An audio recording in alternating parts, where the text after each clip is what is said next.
Well, good afternoon. Again, what a beautiful day God has given to us today. Our readings this week, and really throughout this whole Easter season, have just captivated me in so many ways. Again today, our first reading from the Acts of the Apostles. Paul is there in Greek. We've heard how he was in prison and the great earthquake and prison break, and how he and Silas then went and baptized the jailer and his whole family. And it was just such a powerful witness and example. Well, Paul is again today gathered there in Athens, and he discovered that even there was an altar inscribed to an unknown God. And Paul begins meeting the people where they were at, meeting them with their own understanding.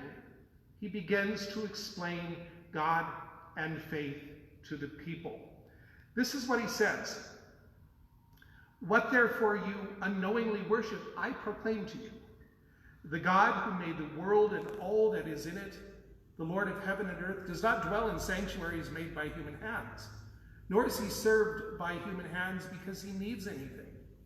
Rather, it is he who gives to everyone life and breath and everything. He made from one the whole human race to dwell on the entire surface of the earth, and he fixed the ordered seasons and the boundaries of their regions, so that people might seek God, even perhaps grope for him, and find him, though indeed he is not far from any one of us."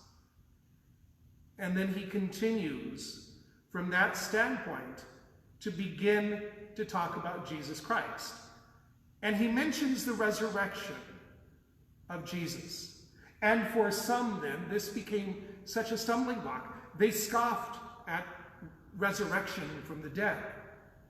But for others, because their hearts had been softened, because they understood God in a new way from their own perspective, they wanted to hear more. And I couldn't help but think our own call and journey as we are called to walk with others.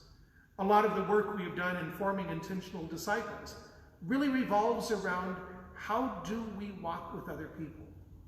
We journey with them, and sometimes this is a long journey. It's not just a 1 or 2 or 3 time thing and you found Jesus and that's it. Sometimes this is over the course of years. But it's meeting people as Paul did, from their own experience, from where they are at in their life, and gradually beginning to walk with them, to journey with them, to unfold the gift of Jesus Christ and his church. That's our call. And that's an incredible gift. So I've got 2 questions for you today. 1, who is it that you're walking with? Think of your own life. Who are you being very intentional about walking with and leading to Christ? So that's question number 1. Think about where God is leading and to whom God is calling you. Question number 2 then is the how. How are you doing it? Is it with this intentionality of meeting people where they're at and walking with people? Or is it sometimes we get in a tendency of we just got to throw everything at them and hope they get it? Think about how we do it. How are you walking with the people and helping them to know who Jesus Christ is through your own life, through your experience, through your witness? Pray about that today. And again, look to Paul as an example of evangelization, of leading people to Christ. May God bless you today, and may God continue to bless all who are seeking to know Christ, especially in these days of COVID-19. God bless you.